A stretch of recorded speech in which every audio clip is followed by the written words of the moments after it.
하나님의 말씀은 사도행전 2장 1절에서 4절까지 말씀입니다. 한 절씩 교독하시고 4절 말씀 합독하도록 하겠습니다. 오순절 날이 이미 이름에 그들이 다 같이 한 곳에 모였더니 호련히 하늘로부터 급하고 강한 바람 같은 소리가 있어 그들이 앉은 온 집에 가득하며 마치 불의 혀처럼 갈라지는 것들이 그들에게 보여 각 사람 위에 하나씩 임하여 있더니 그들이 다 성령의 충만함을 받고 성령이 말하게 하심을 따라 다른 언어들로 말하기를 시작하니라. 아멘. 여러분 안녕하세요. 네, 반갑습니다. 오늘은 성령 강림 주일로 지킵니다. 그래서 오늘은 성령님이 왜 오셨는지 그리고 또 오셔서 무슨 일을 하셨는지를 살펴보도록 하겠습니다. 성령 사역의 본질에 대해서 나누고요. 그리고 앞으로도 매년 성령 강림 주일에는 성령님에 대해서 말씀을 나눠가도록 합니다. 성령 세례나 혹은 성령 충만, 성령님의 주시는 은사들이나 성령 회방죄 같은 것들이 무엇인지를 차근차근 나눠가도록 하겠습니다. 성령 강림주일이 무엇인지는 아시죠? 오순절 날에 성령님이 우리에게 임하신 날을 기념하여서 지키는 것이 성령 강림절이고 성령 강림주일입니다. 그러면 왜 지킬까요? 대부분의 교회에서는 사실 성령 강림주일을 지키지 않습니다. 우리 교회만 왜 이 날을 지키고 있느냐? 제가 만들어서 지키는 건 아니고요. 교회력에 보면 달력에 있습니다. 분명히 기록되어 있고요. 성령 강림주일이 있는데 다른 교회에서 지키지 않을 뿐입니다. 성령 강림주일이 무엇인지, 왜 성령님 오셨는지 자세한 거는 사실 작년에 말씀을 참고하시면 되고요. 더 자세한 게 궁금하면 재작년 말씀, 설교 영상들을 보시면 될 것 같습니다. 오늘은 간단하게만 짚어드리도록 하겠습니다. 구속사에서 가장 중요한 사건이 있다라면 단연 주님이 우리 안에 처음 오신 성육신하신 날, 초림이 되겠죠. 그날은 우리가 성탄절로 지키고 있습니다. 그리고 그 다음에는 예수님이 십자가를 지시고 돌아가셨다가 3일 만에 부활하신 날이 되겠죠. 부활절로 우리가 지키고 있죠. 그리고 그로부터 50일째 되는 날, 바로 성령님이 오신 날, 그날도 구속사에서 빼놓을 수 없는 너무나도 중요한 사건 중 하나입니다. 그리고 아직 이루어지지는 않았지만 반드시 이루어질 날, 무슨 날이죠? 재림의 때, 재림의 날. 그 날도 역시 구속사에서 가장 중요한 사건 중에 하나가 될 것입니다. 그렇게 주님이 처음 오신 초림, 그리고 부활하신 날 부활, 또한 성령님을 보내주셔서 우리 안에 오신 성령 강림, 그리고 재림이 구속사에서 가장 중요한 사건입니다. 부활절은요, 원래는 초실절로 지키고 있었습니다. 유대인들이 광야에서 그 광야의 삶을 끝내고 가나안에 들어간 다음에 처음 미래 열매를 수확했을 때 그 첫 열매, 처음 수확하는 그 순간 첫 열매를 하나님 앞에 드렸던 것이 초실절이고요. 그날에 주님이 부활하셨습니다. 그래서 예수님이 잠자는 자들의 첫 열매가 되셨다라고 한 거예요. 그래서 부활절로 지키는데요. 성령 강림절은 원래 유대력에 보면 77절 혹은 맥추절 혹은 오순절로 되어 있습니다. 이 77절 맥추절은 무엇이냐면 이스라엘 백성들이 광야에서 지내다가 가나안에 들어가서 처음 밀을 수확하기 시작한 때로부터 50일째 되는 날, 처음 수확할 때가 초실절이라고 그랬죠. 그리고 그로부터 50일째 되는 날, 77에 49 해서 77절이라고 하기도 하고요. 50일째 된다 해서 오순절이라고도 합니다. 그날에 수확을 다 마치면서 하나님 앞에 감사로 드렸던 게 바로 이 77절 혹은 오순절 혹은 맥추절이라고도 합니다. 오늘날 우리가 지키고 있는 우리 교회력의 달력에 있는 7월 첫 주 맥추절은 사실은 날짜도 맞지 않고 의미도 전혀 다른 겁니다. 보리 추수하는 날이 아니라 이스라엘 백성들이 가나안에서 처음 밀의 수확을 마치는 날을 기념해서 지켰던 게 바로 이 77절이고 맥추절이고요. 오순절입니다. 그리고 그들이 광야에 있을 때 이 오순절 날에 무슨 일이 있었어요? 하나님이 그들에게 율법을 주셨죠. 그날에 그들에게 옛 언약인 십계명을 주신 날이 바로 이 오순절 날입니다. 그런데 성령님이 언제 오셨어요? 바로 그날 오셨습니다. 오순절에. 이 맥주 절기를 맞춰서 오신 거예요. 그래서 이스라엘 백성들에게 성령님이 오셔서 이전에는 육의 양식을 그들에게 풍성하게 거두게 하셨는데 그날에 성령님 오심으로써 그들에게 영의 양식을 거두게 하신 거죠. 새 양식을 주신 겁니다. 그리고 그들에게 율법이 옛 언약에 주어졌던 그날에 성령님이 오시면서 새 언약이 주어진 것이죠. 율법은 돌의 색에서 주어졌지만 이제 성령님 오심으로써 그들의 마음에 새겨지게 되었던 겁니다. 새 언약이 성취된 것이죠. 에스겔서에 보면 36장 26절에서 27절에 새 영을 너희 속에 두고 새 마음을 너희에게 주리니 너희 육신에서 굳은 마음을 제거하고 부드러운 마음을 줄 것이고 또 내 영을 너희 속에 두어서 너희로 내 율례를 행하게 하겠다라고 분명하게 말씀하시죠. 이 언약에 대한 성취로서 주어진 것인데요. 이제는 성령님이 오시면서 달라진 게 무엇이냐면 내 율례를 행하게 하겠다. 그러니까 이스라엘 백성들이 그들에게 처음 오순절에 율법이 주어졌을 때는 그들이 한결같이 하나같이 다 우리가 지키겠습니다라고 받았어요. 근데 그들이 지켰어요? 못 지켰거든요.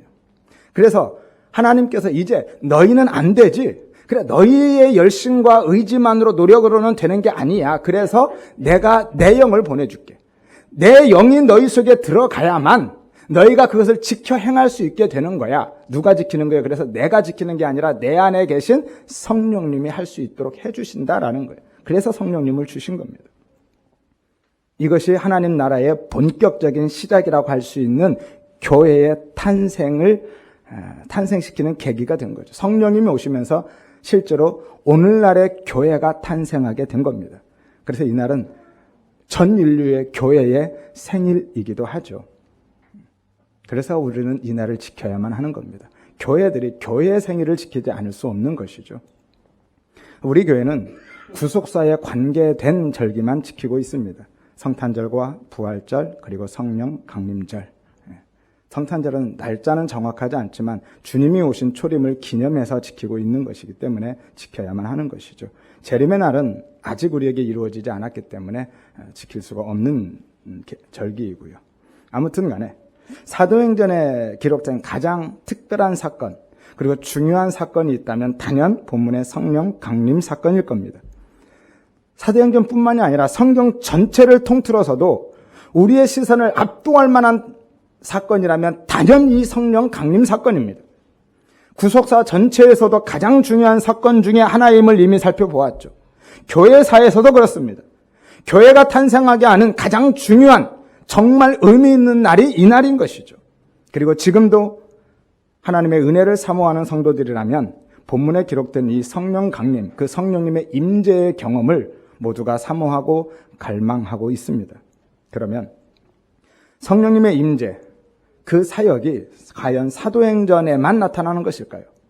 혹은 성령님의 임재와 성령님의 사역이 신약 성경에만 나타나고 있을까요? 결론부터 말씀드리면 그렇지는 않습니다.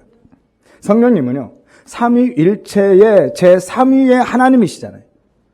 성부 하나님, 성자 예수님, 그리고 성령 하나님. 그래서 성령 하나님은 사실 태초부터 계셨고요. 구약시대에도 여전히 역사하셨고요. 주로 하나님의 영이나 여호와의 영, 주의 영으로 계시되었습니다. 창세기 1장 1절 2절에 보면 태초에 하나님의 천지를 창조하셨다라고 말씀하시면서 땅이 혼돈하고 공허하고 흑암 위에 있었는데 하나님의 영이 어디에요? 수면 위에 운행하셨다라고 말씀하죠. 성령님은요, 창조 사역에도 동참하셨고 함께 하셨습니다. 성삼위 하나님이 이 창조 사역을 함께 하신 것이죠.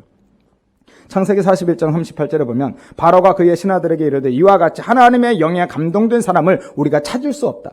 이 하나님의 영에 감동된 사람이 그럼 누구죠? 그때의 요셉이죠.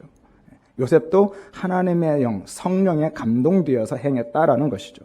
출애굽기 35장 30절에 31절에 여호와께서 부살레를 지명하여 부르시고 하나님의 영을 그에게 충만하게 하여 지혜와 총명과 지식으로 여러 가지 일을 행하게 하였다라고 말씀하시는데 그 부살렐에게 하나님의 영, 성령님이 임하여서 하신 게 뭐예요?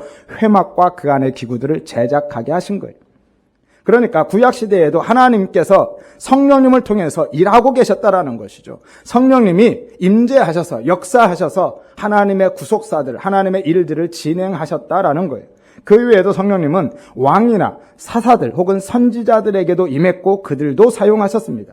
사사기 6장 34절에 여호와의 영이 기드온에게 임하였다. 기드온은 누구죠? 사사잖아요. 사무엘상 10장 10절에 하나님의 영이 사울에게, 사울은 초대 왕이죠, 그에게 임하였고 그들 중에서 예언하게 하였다라고 말씀합니다. 예스겔서 8장 3절에 주의 영이 나를 들어 천지 사이로 올리시고 하나님의 환상 가운데 나를 이끌었다라고 하는데, 이 나는 누구죠? 예스겔 선지자잖아요. 그러니까 구약시대의 왕이나 사사 선지자들에게도 하나님의 영이 임하여서 그들을 사용하고 그렇게 역사하셨다라는 것이죠. 이처럼 성령님은요, 신약의 오순절에 이르러서야 비로소 오셨고 일하기 시작하신 게 아니라 구약시대에도 성령님은 역사하고 계셨습니다.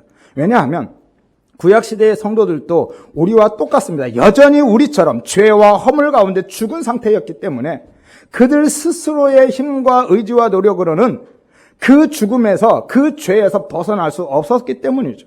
고린도전서 12장 3절에 보면 성령으로 아니하고는 누구든지 예수를 주시라 할 수 없다라고 말씀하죠. 구약시대에도 마찬가지입니다. 성령님이 아니고서는 그 구약시대의 백성들이 장차 올 메시아를 깨달을 수도 없었고 바라보고 기대하고 믿을 수 없었기 때문에 성령님이 그들에게 임하셔서 그 장차 올 메시아를 바라보게 하셨고 기대하고 믿게 하셨다라는 것이죠. 그리고 그것으로 그 메시아, 오늘 우리 안에 오신 그 예수에 대한 그 믿음으로 구약시대의 백성들도 구원을 얻었다라는 것입니다. 다만 차이점이 있다면 오순절의 성령 강림은 구약시대의 성령님의 임재나 역사와는 그 한도나 범위에 있어서 훨씬 크다라는 것이고요. 정말 특이한 점은 구약시대에는 성령님은 일시적으로 임재하셨다가 또 떠나시지만 지금 신약시대의 성령 강림, 오순절 성령 강림 이후로는 우리 안에 오시면 영원히 떠나지 아니하신다라는 게 다른 점이죠. 그러니까 구약시대에는 성령님은 개별적으로 임했고 제한적으로 임했고 그리고 한시적으로 임했습니다. 하지만 신약시대에는 성령님께서 집단적으로 혹은 총체적으로 혹은 지속적으로 임하신다라는 것이죠. 표현의 차이를 들어서 이야기한다면 구약시대는 그러니까 성령님이 역사하신 거고 신약시대는 성령님이 강림 혹은 임재하셨다라는 것이죠. 그러나 그럼에도 불구하고요, 오순절의 성령 강림은 지금까지 볼 수 없었던 정말 특별한 사건임에는 분명합니다. 그럼 무엇이 그토록 특별했을까요? 오순절 성령 강림의 사건이 정말 특별한 이유, 2절에서 4절을 한번 보십시오. 초자연적인 현상들이 나타납니다. 세 가지 현상이 있죠. 무엇입니까? 바람과 불과 방언. 조금 더 엄밀히 설명하면 바람이 아니죠. 바람 같은 소리입니다. 소리예요. 그리고 불이 아니라 불의 혀처럼 갈라지는 것, 불의 혀, 불꽃이나 화염을 의미하죠. 그 불의 혀처럼 갈라지는 것이 있었다라는 것. 또한 방언이 아니라 실제 이것은 오늘날 우리의 방언이 아닙니다. 조금 이따 조금 더 살펴보겠지만 이 방언은요, 실제로 다른 언어들, 외국어들을 의미합니다. 다른 나라 말을 이야기하고 있어요. 그런 것들이 오순절 성령 강림 때 동시에 일어났다라는 거죠. 성령님은요, 영이시기 때문에 사람이 그 성령님을 듣거나 보거나 만지거나 느낄 수가 없습니다. 그래서 성령님이 임재하셔도 그 성령님에 대해서 인지할 수가 없어요. 그래서 성령님의 임재를 모든 사람들이 알 수 있도록, 귀로 들을 수 있도록, 눈으로 볼 수 있도록, 그리고 모든 감각적으로 깨닫고 느낄 수 있도록 초자연적인 현상들을 동반해서 오신 겁니다. 바람 같은 소리, 청각이죠. 들리게 하셨습니다. 불꽃같이 갈라지는 것, 시각이죠. 보게 하셨습니다. 그리고 다른 언어들, 외국어들을 통해서 인지하게 하고 지각하게 하셨다라는 것이죠. 그래서 성령님이 오셨구나, 예수님이 그렇게 말씀하신 그 성령님이 지금 오셨구나라고 제자들이 인식할 수 있게 하셨다라는 겁니다. 구약시대에도 이런 비슷한 일이 있었죠. 언제죠? 시내산에서. 출애굽기 19장 16절에 보면 셋째 날 아침에 우레와 번개와 빽빽한 구름이 산 위에 있고 나팔 소리가 매우 크게 들렸다라고 하는데요. 18절에서 20절에 시내산에 연기가 자욱하니 여호와께서 불 가운데서 거기 강림하심이라. 온 산이 크게 진동하며 나팔 소리가 점점 커질 때 여호와께서 시내산 곧 그 산 꼭대기에 강림하시고 모세를 부르셨다라고 말씀하시죠. 하나님께서 강림하실 때, 하나님의 현현이 있을 때 이런 우레와 나팔 소리, 청각이죠. 오늘 본문과 동일한 청각으로 하나님을 듣게 하십니다. 번개와 구름과 연기, 불, 시각이죠. 오늘 본문에 불꽃처럼 갈라지는 것처럼 그렇게 보게 하셨습니다. 그리고 큰 진동으로, 지각이죠. 언어들처럼 그 하나님의 임재를 하나님의 백성들이 느끼고 인식하게 하셨다라는 것이죠. 따라서 이 성령 강림은요, 예수님이 약속하신 그 성령님을 기다리고 있던 제자들에게 성령님이 오셨음을 알게 하시고 깨닫게 하셨던 것이고요. 그리고 그와 비슷한 구약시대의 하나님의 임재와 비슷한 그런 초자연적인 현상들, 강한 바람 소리나 자신들 위에 내리고 있는 그 불꽃, 화염들, 그리고 유창한 외국어들, 한 번도 배워보지 않은 그 외국어들이 자기 입에서 그렇게 터져나오는 그 사건들을 통해서 그 성령님을 확실히 그들이 깨달았다는 것, 내 안에 성령님이 임재하셨구나라는 것을 그들이 알았다라는 것이고, 그래서 그 현상을 보고 사람들이 놀라고 당황해할 때, 어떤 사람들은 그 제자들을 향하여서 술 취했다고 비난하고 조롱할 때 제자들이, 베드로가 요엘 선지자의 예언을 통해서 설명할 수 있었던 겁니다. 그게 아니다.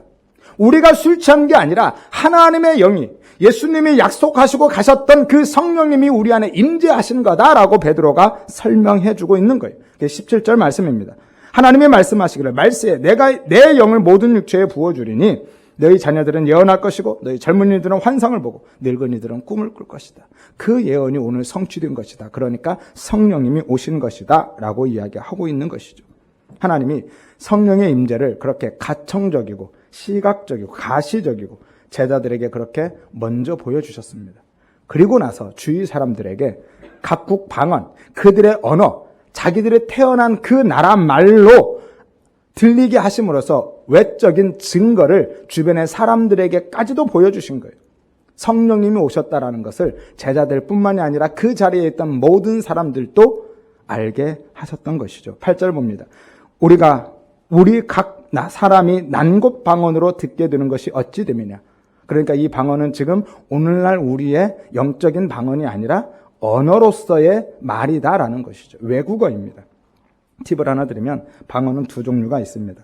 일반 방언이 있죠. 이건 사도행전에 기록된 내용들이 대부분 다 일반 방언입니다. 일명 오늘 본문에 나오는 이 디알렉토스라는 단어인데요. 원래 의미가 언어 혹은 연설, 대화라는 의미입니다. 그러니까 자연적으로 학습되어진 그리고 배워진 이런 각 나라 말들을 이야기하죠. 그래서 이 말을 아는 사람은 일반 사람들도 다 알아들을 수 있는 언어인 것이죠.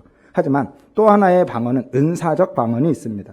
대부분 바울 서신 고린도서에 기록되어 있는데요. 글로사라는 단어입니다. 이것은 방언, 혀, 발성기관이라는 의미인데요. 자연적으로 얻어질 수 없는 언어입니다. 그러니까 영적 언어예요. 하나님이 은사로 선물로 주신 것들을 의미하고 있고요. 그래서 일반 사람들은 이 방언을, 오늘날의 방언을 알아들을 수가 없는 겁니다. 고린도전서 14장 2절에 보면 이 방언을 말하는 자는, 이 방언이 글로사거든요. 사람에게 하지 아니하고 하나님께 하나니 이는 알아듣는 자가 없고 영으로 비밀을 말하는 것이다 라고 말씀합니다. 방언에 대해서는 다음에 은사 문제 나눌 때 조금 더 자세히 나누도록 하겠습니다. 아무튼 간에 그날은 오순절이었고요. 그날에 전 세계에 흩어져 살던 유대인들이 이 오순절 절기를 지키기 위해서 예루살렘에 모였습니다. 그 내용이 9절에서 11절의 내용이고요. 9절에서 11절 보면 각 나라들이 등장하죠. 읽기도 힘드니까요. 그냥 사진 한 장 보시는 게 훨씬 나을 것 같습니다. 이미지 한번 띄워보시죠. 네, 보이시나요? 지도 우측 3시 방향부터 반시계 방향으로 이렇게 살펴보시면 바다나 메데 3시 방향에 엘람, 메소포타미아 있죠. 네, 고대 근동지방입니다. 그리고 그 12시 방향에 보면 갑바도기아나 본도, 아시아, 부르기아, 밤빌리아 있죠. 소아시아 지역입니다. 그리고 9시, 10시 방향 이쪽에 보면 로마나 그레데가 있죠. 지중해 지역입니다. 7시, 8시 방향에 보면 애굽이나 구레네, 리비아가 있죠. 아프리카 지역이죠. 그리고 5시, 4시 방향 보면 아라비아가 있습니다. 중동 지방입니다. 이렇게 예루살렘에서 가리킬 수 있는 모든 방향에서 예루살렘으로 유대인들이 모여드는 거예요. 저기에는 진짜 유대인뿐만이 아니라 혈통적인 유대인뿐만이 아니라 유대교로 개종한 이방인들도 살고 있었는데 그들도 예루살렘으로 절기를 지키기 위해 모여들었던 것이죠. 그들은요, 당시 공통어로 된 코인의 헬라어를 사용하고 있었는데요. 어느 정도는 다 구사할 수 있었지만 완전한 소통은 어려웠습니다. 오늘날 우리가 영어를 세계 공통어로 사용하고 있지만 그래서 여행자들이 웬만큼은 의사소통 필요한 것만 할 수 있죠. 그 정도뿐이지 실제로 완전한 소통이 어려운 것처럼 당시에도 역시 마찬가지였습니다. 헬라어를 어느 정도 해서 여행 가면 웬만큼 필요한 정도의 정보는 주고받을 수 있지만 의사소통 자체는 다 되지 않았던 것이죠. 그런데 그곳에 모인 사람들이 다 자기가 태어난 곳 언어로 듣게 되었던 겁니다. 그래서 큰 소동이 일어났던 거예요. 6절에서 7절에 보면 큰 소동이 있었고 사람들이 놀라고 두려워했다라는, 신기하게 여겼다라고 하죠. 이 소동은 혼란과 소요, 폭동을 의미하고요. 놀라다라는 것은 원래 깜짝 놀라는 게 아니라 두려움을 이야기하는 단어입니다. 두려워했다라는 거예요. 그리고 신기하게 여겼다라는 것은 정말 신기해하고 궁금해했던 게 아니라 정신을 잃다, 미치다라는 의미예요. 그러니까 그 자기가 태어난 곳 언어로 제자들이 이야기하는 소리가 들리자 거기에 참여한 사람들이 다 정신을 잃을 만큼 큰 두려움에 쌓여 있었고 매우 혼란스러워했다라는 거예요. 그러면 그들이 왜 그렇게까지 놀라고 두렵고 혼란스러워했을까요? 그것도 지속적으로 이 미완료 동사를 쓰고 있거든요. 그 이야기를 듣고 있는 사람들이 듣는 내내 그런 두려움과 혼란에 휩싸였다라는 것이죠. 어떤 사람들은요, 갈릴리 출신의 제자들이 다른 여러 나라 말들을, 언어들을 사용했기 때문이라고도 합니다. 사실 당시 갈릴리는요, 일반적으로 교육의 혜택을 제대로 받지 못했던 아주 깡촌 지역으로 유명합니다. 그런데 제자들이 한 번도 가보지도 배운 적도 없는 외국어를 거침없이 쏟아내니까 놀랄 만도 하죠. 하지만 그들이 놀라고 두려워했던 진짜 이유는 따로 있습니다. 만일 갈릴리 출신인 제자들이 배운 적도 없는 외국어를 능숙하게 하는 것 때문이라면 신기해할 수는 있죠. 하지만 두려워할 일은 아닙니다.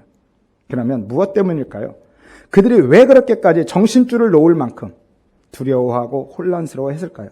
오늘날로 표현하면 완전히 멘붕에 빠진 겁니다. 6절에 보면 큰 무리가 모여 각각 자기의 방언으로 제자들이 말하는 것을 듣고 소동하였다라고 하죠. 자기의 방언, 자기 나라 말입니다. 그것으로 제자들이 말하는 것을 들었는데 그 자기 나라 말 자체가 아니라 그 말하는 것은 말하는 내용을 듣고 놀랐다라는 거예요. 그 내용을 듣고 소동이 일어났고 두려워했다라는 겁니다. 11절에서 12절에 말씀해주고 있죠. 우리가 다 우리의 각 언어로 하나님의 큰 일을 말함을 듣는도다. 6절에서 제자들이 말하는 것을 듣는 그 말하는 것이 뭐예요? 11절에서 말씀하신 하나님의 큰 일. 그 말하는 것을 듣고 나서 뭐 했어요? 놀랐다, 두려워했다, 그리고 당황했다라고 하는 겁니다. 이 당황은 도저히 받아들일 수 없는 충격적인 사실을 듣거나 보고 알게 되었을 때 보이는 반응이거든요. 그래서 사도행전에 보면 5장에 사도들이 표적을 행하고 복음을 전할 때 대제사장들이 그들을 잡아다가 감옥에 가둬버립니다. 그런데 밤에 천사가 와서 풀어주죠. 아무것도 모르고 새벽에 가보니까 옥문은 그대로 잠겨 있는데 아무도 없어요. 그때 그 상황을 보고 보인 반응이 바로 이 당황이라는 겁니다. 오늘 이 자리에 모인 사람들이 그렇게 받아들일 수 없는 충격적인 사실에 직면했다라는 것이죠. 그러니까 그들은 제자들이 그 방언, 외국어를 능숙하게 한다는 것 자체에 그렇게 놀란 것이 아니라 제자들이 그 방언을 통해서 말한 그 내용, 하나님의 큰 일, 그 내용 때문에 놀라고 두려워하고 당황하고 혼란스러워했다라는 것이죠. 그래서 어떤 사람들은 오히려 제자들을 술 취했다고 비웃고 조롱했던 겁니다. 13절이죠. 왜냐하면 그 내용을 도저히 인정할 수 없기 때문에 메신저를 공격하고 있는 거예요. 그래서 그들의 메시지를 부정해버리고 싶은 겁니다. 메신저를 공격해서 그들이 이야기하고 있는 그 내용을 부정하고 그 상황을 모면하고 싶었던 거예요. 그런데 베드로가 설명해버립니다. 15절에 보니까 때가 제3시니 우리가 술에 취한 것 아니다. 이 제3시는 오늘날 우리의 시간은 9시입니다. 오전 9시. 왜냐하면 유대인들은요 6월절이나 오순절 같은 절기에는 보통 오전 10시까지 금식을 했거든요. 그러니까 술에 취할 리가 없다라는 겁니다. 그리고 요엘 선지자의 예언이 성취된 것이다 라고 17절에서 18절에 말씀하고 있는 거예요. 그 요엘 선지자의 예언, 성령 강림이죠. 그 성령님이 오셨다라고 이야기하고 있는 겁니다. 이것만으로도 그들에게는 충격적인 일일 겁니다. 왜냐하면 구약의 배경 하에 있는 그들의 생각은 하나님의 영, 그 성령은요, 우리가 이미 살펴보았지만 구약 시대에는 지극히 개인적으로 그리고 제한적으로 임재하셨고 역사하셨습니다. 그것도 왕이나 선지자나 사사들 같은 백성들에게 영향력을 끼칠 수 있는 대표성을 가진 사람들 몇몇에게만 그렇게 임재하시고 역사하셨거든요. 그런데 이날 오순절에 성령님은요, 불특정 다수에게, 그것도 집단적으로 임재하고 있잖아요. 그것도 무식한 갈릴리 촌놈들에게 그렇게 성령님이 임하셨기 때문에 그 사실 자체만으로도 그들은 충격을 받을 만했습니다. 하지만 그들이 정말로 놀라고 두려워하고 충격을 받아서 당황하고 혼란스러워했던 것은 성령님이 임하에서 주신 그 예언, 환상, 꿈을 통해서 보게 되고 알게 될 그 내용 때문이었어요. 그게 바로 제자들이 방언을 한 각국 언어로 선포한 진짜 하나님의 큰 일인 거예요. 그리고 성령님께서 오신 본질적인 이유이고 목적인 겁니다. 보여지는 그 현상들이 성령님이 오신 이유와 목적이 아닙니다. 그건 수단에 불과한 것이고요. 그 방언은 하나님의 큰 일, 그 내용을 전달하는 수단으로 주어진 겁니다. 그리고 성령 강림의 외적인 증거조로 주어졌을 뿐입니다.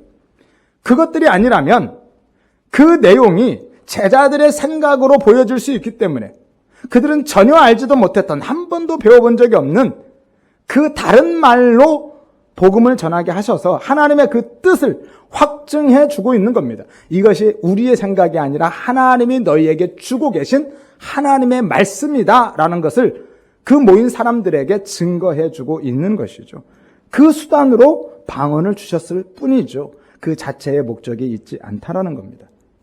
그러면 성령님이 오셔서 예언과 환상, 꿈을 통해서 보여주실 하나님의 큰 일, 그 내용이 무엇일까요? 19절을 보십시오.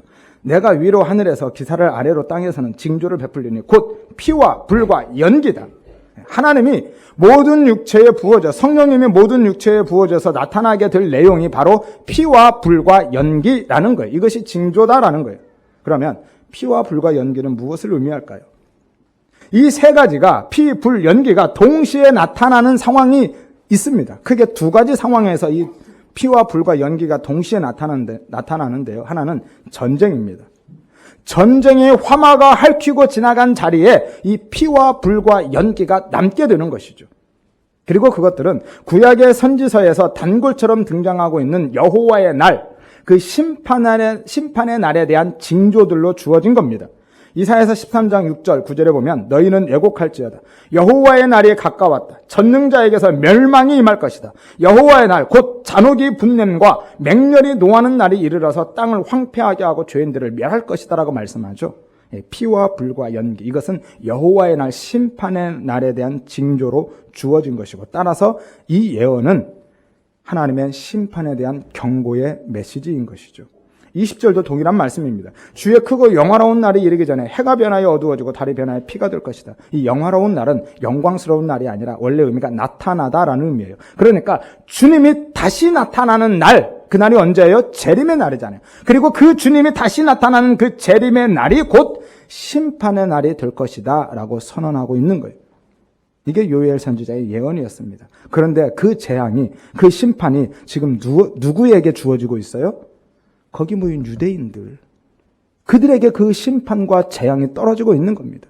그것도 절기를 지키겠다고 지금 세계 각처에서 올라온 사람들이잖아요. 온갖 수고와 정말 많은 비용을 들여서 그곳에 있는 사람들입니다. 그래서 5절에 보면 경건한 유대인이라 하는 거예요. 세계 각지에 많은 유대인들이 흩어져 살지만 모든 유대인들이 절기 지키겠다고 올라온 게 아니거든요. 정말 경건한 유대인들, 하나님의 말씀대로 한번 살아보겠다라고 하는 사람들이 올라와 있다라는 거예요. 그런데 그들에게 지금 이 심판과 멸망, 재앙의 메시지가 떨어지고 있는 거잖아요. 당시 유대인들은 1년에 3번은 예루살렘 성전에서 올라가서 절기를 지켜야만 했습니다. 유월절과 오순절과 장막절이죠. 하지만 오늘날처럼 당시가 교통수단이 발달하지 않았잖아요. 그래서 타국에서 살고 있던 유대인들이 이 절기를 지키기 위해서 예루살렘에 올라오고 성전에 온다는 것은 거의 불가능한 일입니다. 물리적으로 사실 불가능한 일이에요. 왜냐하면 6월절부터 오순절까지 며칠이에요? 50일이잖아요. 그런데 당시에는 외국에서 예루살렘으로 여행하려면 최소 1달에서 2달은 걸립니다. 그것도 편도로. 그러니까 6월절을 지키고 갔다가 오면 오순절을 지킬 수가 없는 겁니다. 물리적으로 불가능한 시간이에요. 그래서 이 경건한 유대인들은, 하나님을 향한 열심히 특별한 사람들은 그 절기를 지키기 위해서 6월절에 올라온 다음에 돌아가지 않는 겁니다. 언제까지요? 오순절까지. 예루살렘에 그렇게 그 자리에 머물러 살아버렸던 거예요. 절기 지키겠다고. 대단하지 않습니까? 5절에 보십시오. 그때 경건한 유대인들이 천하 각국으로부터 와서 예루살렘에 머물러 있더니, 머물러 있었습니다. 그렇게 살고 있었어요. 오순절 지키려고. 그러니 그 수고가 얼마나 크겠습니까? 그리고 들어가는 비용이 또 얼마나 많겠습니까? 또 그들의 생업은요, 어떠하겠습니까? 그런데 그런 그들에게, 그토록 하나님을 향한 열심이 특심한 사람들에게 오늘 이 심판의 메시지가 선언되고 있다는 거예요. 그러니 그들이 얼마나 충격을 받고 두렵고 당황스럽고 또 혼란스럽고 기가 막히겠습니까? 오늘날로 표현하면은요, 정말 모든 예배에 빠지지 않고 11조를 비롯한 각종 헌금 꼬박꼬박 다 드리고 기도하고 금식 기도까지 하는 사람들, 교회 일이라면 앞장서서 봉사하고 교회에서 살다시피 하는 사람들, 정말 영혼을 불쌍히 여겨서 한 영혼을 어떻게든지 데려다 놓고 전도하려고 그렇게 애쓰는 사람들, 그런 사람들에게 이 심판의 메시지가 떨어진다고 한번 생각해 보십시오. 마치 예수님이요, 예수님 당시에 성전 지도자들한테, 제사장이나 서기관 율법사들한테 예수님이 뭐라고 하셨어요? 너희가 마귀 자식이야. 너희가 지옥에 갈 부자야. 라고 하셨잖아요. 그 상황과 비슷한 것 같아요. 성전의 지도자들인데, 제사장들이고 서기관들이고 율법사들인데 그들에게 마귀 자식이라고 지옥 갈 사람이라고 하니, 그래서 그들이 예수님을 죽인 겁니다. 오늘 이들이 똑같은 상황에 있는 겁니다. 도대체 자기들이 무엇을 잘못했습니까? 뭐가 문제예요? 왜 그렇게 열심을 내고 절기 지키겠다고, 하나님 말씀 따라서 살아보겠다라고 생업까지 다 내려놓고 지금 50일째 여기 와서 머물러 있는 사람들, 그렇게 많은 비용을 들이고 있고 열심을 내고 있는 그들이 이 심판과 재앙의 메시지를 들어야만 합니까? 이스라엘 왕정 후기에나 들어야만 했던 그 심판의 메시지를 지금 자기들이 듣고 있잖아요. 애굽이나 바벨론 같은 이방 나라에 임했던 그 잔혹한 재앙이 지금 자기들에게 떨어지겠다라고 이야기하고 있잖아요. 도저히 믿기지도 않고 믿을 수도 없고 받아들일 수도 없는 메시지인 겁니다. 그래서 그들이 제자들을 향해서 도리어 술 취한 것 아니냐라고 비웃고 조롱했던 거예요. 그렇게 강하게 반발하고 공격적으로 그 상황을 모면하고 싶었던 겁니다. 한번 생각해 보십시오. 여기 이 자리에 계신 분들, 만일 지금 나에게 이 시간에 제가 여러분들에게 이 심판과 재앙의 메시지를 선포하고 있다면, 예수님처럼, 예수님이 바리새인들을 향해서 니들이 마귀 자식이고 지옥 갈 자들이야 라고 하는 것처럼 오늘 제가 여러분들에게 그렇게 이야기하고 있다면 여러분 순순히 수긍하고 인정하시겠습니까? 곱게 받아들이시겠어요? 왜 나한테 그래? 예배도 안 드리는 사람들이 숱하게 많은데 왜 나한테 그래? 예루살렘에 오지도 않고 흩어져 사는 유대인들이 얼마나 많은데 왜 나한테 그래? 그렇게 반발하지 않겠습니까? 그러면 왜 이방 나라들에게 그런 재앙이 임했고 이스라엘 백성들이 심판을 받고 멸망했습니까? 여러 가지 이유가 있겠지만 궁극적인 이유는 딱 하나입니다. 그들이 하나님의 말씀을 버렸기 때문에.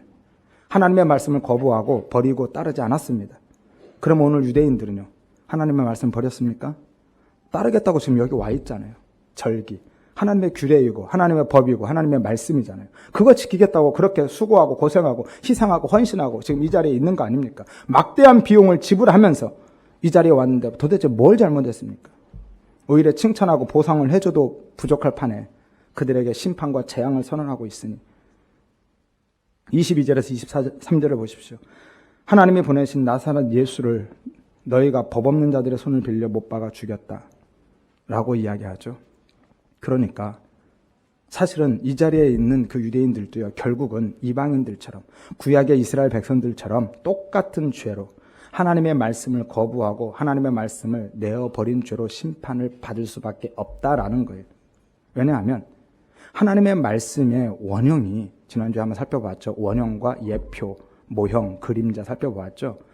이 하나님의 말씀이라는 게요, 지금 이 계명이 절기가 아닙니다. 이 절기는 모형으로 주신 거예요. 예표이고 원형에 대한 그림자일 뿐입니다. 그럼 말씀의 원형은 무엇이죠?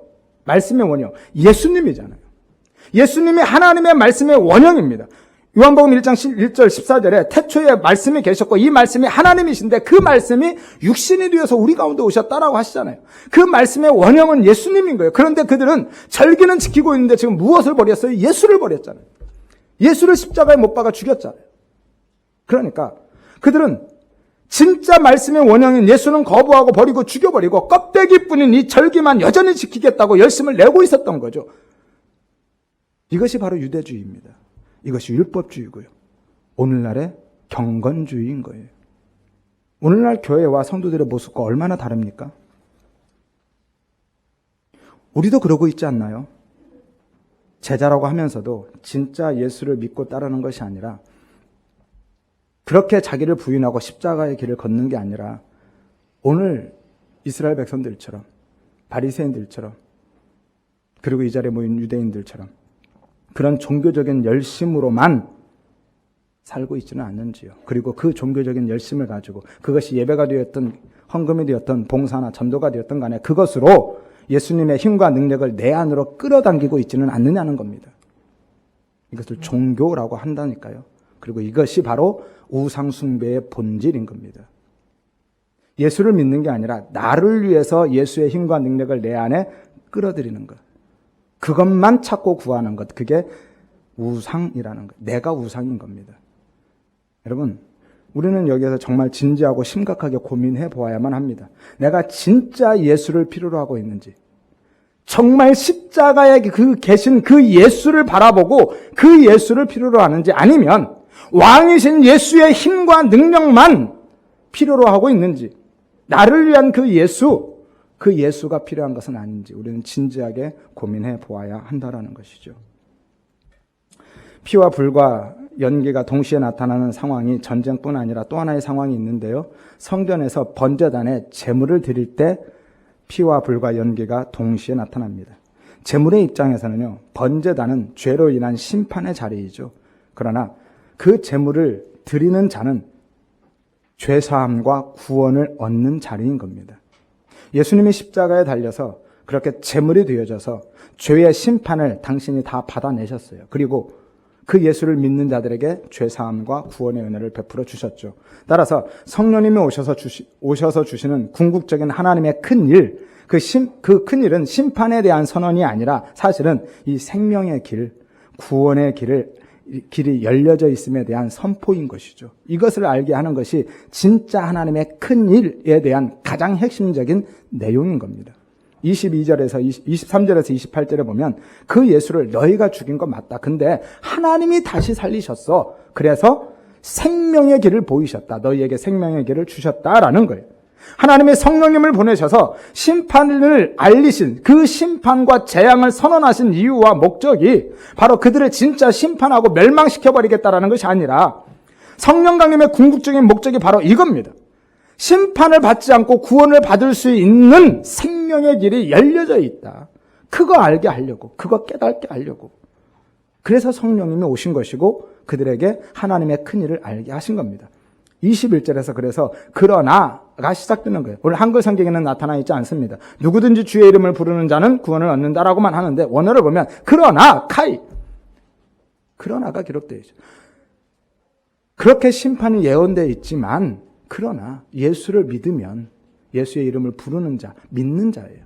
그냥 입술로만 부르는 자가 아니라 진짜 믿으면 구원을 받는다라는 거예요. 그리고 그 하나님의 큰 일, 곧 임박한 심판의 메시지와 함께 새로운 살 길, 생명의 길, 그 구원의 복음을 듣는 사람들이 회개하고 세례를 받는 것이고, 그리고 그 일을 통해서 초대교회가 탄생하게 된 것입니다. 그래서 37절에서 42절이 그 내용이에요. 하나님의 큰일이 선포되어서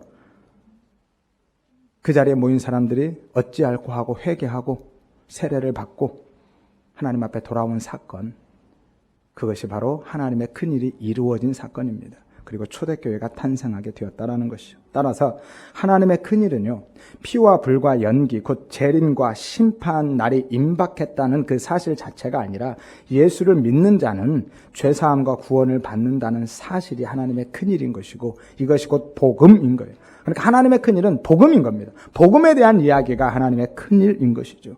그리고 그것이 바로 성령 사역의 본질인 겁니다. 방언이나 은사나 병고침이 그런 보여지는 현상들이 성령 사역의 본질이 아니라 하나님의 그 큰일, 그 복음을 전하는 것이 성령 사역의 본질임을 믿으시기를 바랍니다. 그래서 복음을 전하는 자는 다 성령 사역을 하고 있는 거예요. 그래서 오순절에 성령님이 임하신 것은 오늘 지도에서 살펴보았듯이 왜 하필이면 오순절날 오셨느냐? 그날에 세계 각지에서 사람들이 모여있기 때문에 그날 오신 겁니다. 그래서 그들이 알아들을 수 있는 그들의 언어로 그들에게 복음, 그 하나님의 큰일을 전하신 것이죠. 물론 성령님이 일하심으로 임재하실 때 때로는 그런 은사들, 방언, 치유, 기적, 환상 같은 각종 역사들이 있을 수 있습니다. 분명히 나타날 수 있고 또 나타나고 있어야 하지만 그 모든 것들은요, 성령 사역의 본질이 아니라니까요. 오늘 본문에서 나와 있듯이 성령 사역의 본질은 그 나타나는 현상이 아니라 그것들은 수단과 방법과 도구일 뿐입니다. 성령 사역의 본질은 그것들을 통해서 복음을 전하는 거예요. 예수를 믿어야 구원받는다는 그 예수를 전하는 것이 성령님이 하시는 본질적인 일이다라는 것이죠. 따라서 보여지는 그런 현상들에 너무 집착하거나 그것들의 자체에 목적을 두지 마시기를 바랍니다. 아무리 많은 기적을 행하고 또 아무리 많은 능력을 나타내거나 혹은 경험한다 할지라도 복음이 전해지지 않으면 그것들을 통해서 예수님이 아닌 특정한 사람이 드러나고 주목받고 높아지면 그리고 그것들을 자신을 위해서 사용하면 나의 가치와 인기와 평판을 위해서 그것들을 사용하면 그건 다 가짜입니다. 그것은 성령 사역이 아니에요. 혹은 성령님이 실제로 역사하셨다 할지라도 그는 지금 죄를 짓고 있는 것이고 불법을 행하고 있는 것이고 심판을 자기 머리에 쌓고 있는 겁니다. 따라서 성령 사역은 그렇게 하면 안 되는 거예요. 성령 사역은 처음부터 끝까지 그리고 시작과 마침 모두가 다 오직 예수로 귀결되어야만 하는 것입니다. 예수로 귀결되지 않는 것, 예수가 드러나지 않는 것은 성령 사역으로 볼 수 없고 봐서도 안 되는 것이고 그런 사역은 해서도 안 됩니다. 이것이 성령 사역이냐 아니냐를 분별해내는 기준인 거예요. 그러한 이적들, 은사들이 성령 사역인지 아닌지를 분별하는 혹은 성령 사역이라 할지라도 그 일을 하고 있는 그 사람이 바른 사역자인지 아닌지 그 일이 바른 일인지 아닌지를 분별하는 기준이 바로 이겁니다. 뭐라고요? 그 일을 통해서 누가 드러나는지 누가 높아지는지를 보는 것. 예수님이 드러나고 예수님이 높아지면 성령님이 하시는 일이 맞습니다. 하지만 예수님이 드러나거나 높아지지 않고 그것을 행하는 사람이 드러나고 주목받고 높아지면 성령 사역이 아니든지 성령 사역이라 할지라도 그 사람이 지금 죄를 짓고 불법을 행하고 심판을 자기 머리 위에 쌓고 있든지 그러니까 그런 사역은 해서는 안 되는 것이죠. 데살로니가후서 2장 9절에서 10절에 보면 악한 자의 나타남은 사탄의 활동을 따라서 모든 능력과 표적과 거짓 기적과 불의의 모든 속임으로 멸망하는 자들에게 나타난다라고 말씀하죠. 이런 기적과 표적, 능력 누가 행하고 있다고요? 사탄도 행하는 겁니다. 성령님만 하는 게 아니에요. 그러니까 이런 기적과 이적과 표적이 나타난다고 다 성령 사역이다. 성령님이 임하셔서 역사하신다라고 보면 안 된다라니까요. 그것이 성령님의 사역인지 아닌지를 분별하려면 그 일을 통해서 누가 주목받고 누가 드러나고 높아지는지를 보시라는 거예요. 마태복음 7장 22절에서 23절에 그날에 많은 사람이 나더러 이르되 주여 우리가 주의 이름으로 선지자들을 됐고 주의 이름으로 귀신을 쫓아냈고 주의 이름으로 많은 권능도 행했습니다. 그때 내가 너희에게 밝히 말할 것이다. 내가 너희를 도무지 알지 못한다. 이 불법을 행하는 자들은 내게서 떠나가라. 그러니까 그들이 성령님을 통해서 일하는 것처럼 보여진다 할지라도 그리고 실제로 성령님이 역사하셨다 할지라도 그들이 그것을 다 자기 것으로 챙겨가 버렸다면 그들은 불법을 행하고 있다니까요. 그러니까 그런 자리에 가는 건 아닙니다. 그런 성령의 은사를 사모하지는 마시기를 바랍니다. 물론 내 안에 복음이 확증되기 위해서 그리고 그 복음을 더욱 힘있게 전하기 위해서 그런 은사와 은혜를 구하는 것은 필요합니다. 아니 구해야만 하는 거예요. 오늘 이 본문에서도 보았지만 이런 기적들, 이런 역사들이 없었다면 거기에 모인 사람들이 오늘 제자들의 그 복음을 예수를 받아들이지 않았을 거예요. 그래서 그 복음이 효율적으로 혹은 힘있게 전해지기 위해서 그리고 그 복음이 그들의 어느 이야기가 아니라 하나님의 말씀임을 증거하고 증명해 주시기 위해서 성령님은 이런 기적과 이적들을 동반하시는 겁니다. 그래서 오늘 내 안에 복음이 확증되어지지 않았다면, 정말 예수가 믿어지지 않는다면 이런 기적과 이적들을 통해서라도 예수를 발견하고 경험하고 내 안에 그 복음이 확증되기 위해서 사모하시기를 바랍니다. 갈망하십시오. 그리고 정말로 내가 복음을 힘있게 증거하고 전하기 위해서 또한 이런 은사들을 구하는 것 필요합니다. 하지만 단순히 세상적이고 물질적이고 육신적인 내 유익을 위해서, 그리고 내 인기와 명예와 평판을 위해서라면 그런 일들은 구하지 마시고 행하지도 마시기를 바랍니다. 여러분, 이 이가 금리가 되면 뭐가 달라집니까? 얼굴에 금가루가 나타나면 뭐가 달라지냐는 거예요. 영상 보니까 그런 거 있더라고요. 얼굴에 진짜 막 금가루가 반짝반짝 하더라고요. 여러분, 기도받고 뒤로 넘어가고 안 넘어가고가 뭐 그렇게 중요합니까? 무엇이 중요한지 그러잖아요. 뭐가 중요해요? 하나도 중요하지 않습니다. 사탄도요, 얼마든지 그런 일들을 행한다니까요. 아니, 사탄이 오히려 그런 일을 행해요. 성령님은 그렇게 내 단순한 유익을 위해서, 세상적이고 물질적인 육신적인 그 이익을 위해서 그렇게 일하지 않으십니다. 사탄이요, 그것 주고 뭘 뺏어가요? 우리 안에서 하나님을, 예수님을, 하나님의 말씀을 빼앗아 가버리는 거예요. 그거 보여지는 현상들을 가져다 주고 그거 뺏어가는 겁니다. 예수를 빼가는 거예요. 여러분, 정말 중요한 것은 그런 현상들이 아니라 예수가 드러나고 예수가 높아지고 나를 통해서 복음이 전해지는 것이 가장 중요한 것임을 믿으시기를 바랍니다. 사도행전 16장에 보면 바울과 실라가 빌립보에서 복음을 전할 때 점치는 귀신 들린 여종 하나가 몇 날 며칠 따라다니면서 사람들의 이목을 바울에게 집중시켜요. 17절에 보니까 그가 소리질러 이르되 이 사람은 지극히 높은 하나님의 종으로 구원의 길을 너희에게 전하는 자다라고 하죠. 그때 바울이 어떤 반응을 보이신지 아십니까? 야, 역시 나를 알아주네 하고 자신만만하고 의기양양하고 한 게 아니라 18절에 보니까 바울이 심히 괴로워했다. 심히 괴로워했다. 분명히 바울을 통해서 그런 역사들이, 이적들이, 표적들이 나타나고 있지만 그 이야기들을 듣고 사람들이 자신을 주목할 때 바울은 얼마나 괴로워했는지 모릅니다. 이것이 바로 바른 성령 사역자의 자세인 거예요. 그러니까 그 성령 사역을 행하면서 마치 자기가 행하는 것처럼 그렇게 자기를 드러내고 자기에게로 모든 사람들의 이목을 집중시키는 그 사람은 바른 성령 사역자가 아니든지 혹은 가짜 성령 사역자이든지 둘 중에 하나입니다. 아무튼 우리 모든 성도님들은요, 날마다 성령님의 임재와 역사하심의 은혜를 구하시고 사모하시고 갈망하시기를 바랍니다. 하여서 아직 예수를 영접하지 않은 분, 아직 믿음이, 내가 정말 예수에 대한 믿음이 없는 분들은 그 성령님의 임재와 역사를 통해서 참된 회개와 믿음이 부어지고 내 안에 복음이 확증되어지시기를 주의 이름으로 축원드립니다. 또한 복음이 이미 확증되신 분들은 그런 성령님의 은혜와 역사, 성령님의 임재를 통해서 더욱 예수를 드러내고 예수를 높이고 복음을 전하는 구원의 통로로 살아가시기를 주의 이름으로 축원드립니다.